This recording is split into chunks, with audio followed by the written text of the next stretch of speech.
Joseph, what is the DOSX project and the Harmony database? The DOSX project and the Harmony database are the set of captured Iraqi document and captured Al-Qaeda document in Afghanistan. And they were put forth by the Pentagon on the websites, so people will be able to look at it. And they were hoping also that some translators like myself will be able to reveal some information about, for example, Saddam, the WMD program, Saddam relation terrorism, or even some of Al-Qaeda document itself.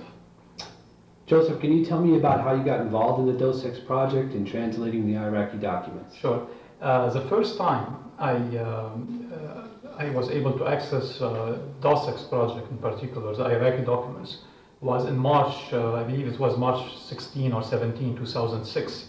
And it was only a few days after the Pentagon publicly launched the DOSX project.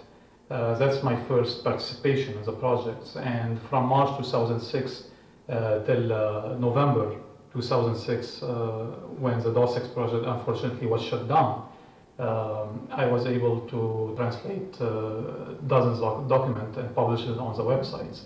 But also I read maybe between 40 to 50,000 pages of Iraqi documents. What did you find in the captured documents?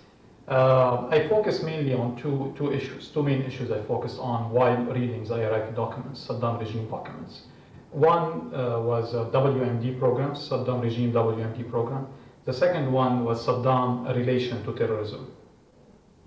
Can you give me a brief summary on your findings about WMD programs based on the Iraqi documents that you read? Sure. I think Saddam main objective, Saddam regime main objective, was the production of precursors.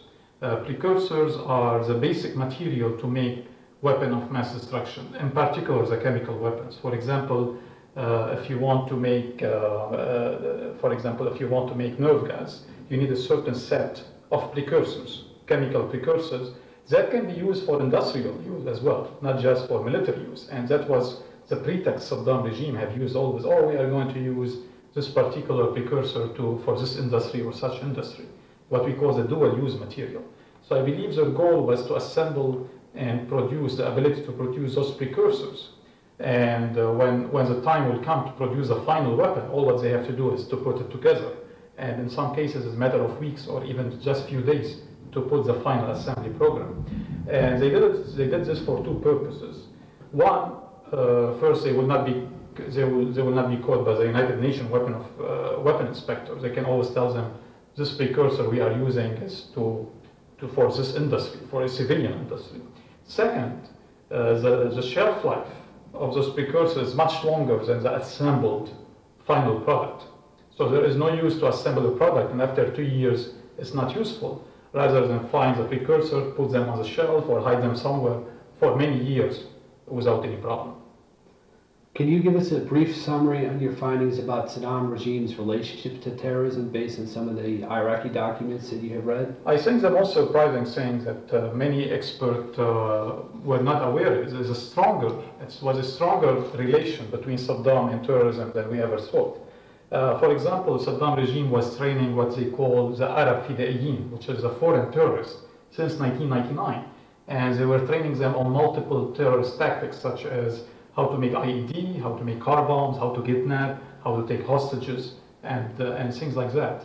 And for example, there is a document I translated in 2003 upon the breakout of the war, where Saddam issued a letter to his commanders telling them, you must treat the Arab Fidaiyin the same way you treat the people, our soldiers, their soldiers in the special forces.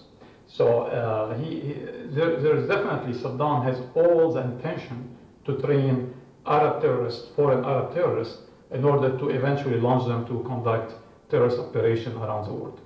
Joseph, can you tell us about an Iraqi document found dated 8/21/2002, where an American delegation was visiting northern region of Iraq and had paid a visit to the headquarters of the Iraqi Communist Party in Shaklawa? Did the Communist Party accuse the Iraqi government of hiding members of the Al-Qaeda organization in the region of Salman Pak? Yes, they did. As a matter of fact, the American delegation before the war in 2002, they visited northern Iraq, the Kurdistan area, And they met with different parties, and one of them was the Communist Party. But the particular Iraqi documents, there was a spy, an Iraqi spy in that area, and he reported back to the Iraqi intelligence, telling them that they met with the Kurdish parties, and the Kurdish parties told them that Saddam regime was hiding Al-Qaeda terrorists in Salman Pak and trained them on the use of weapon of mass destructions.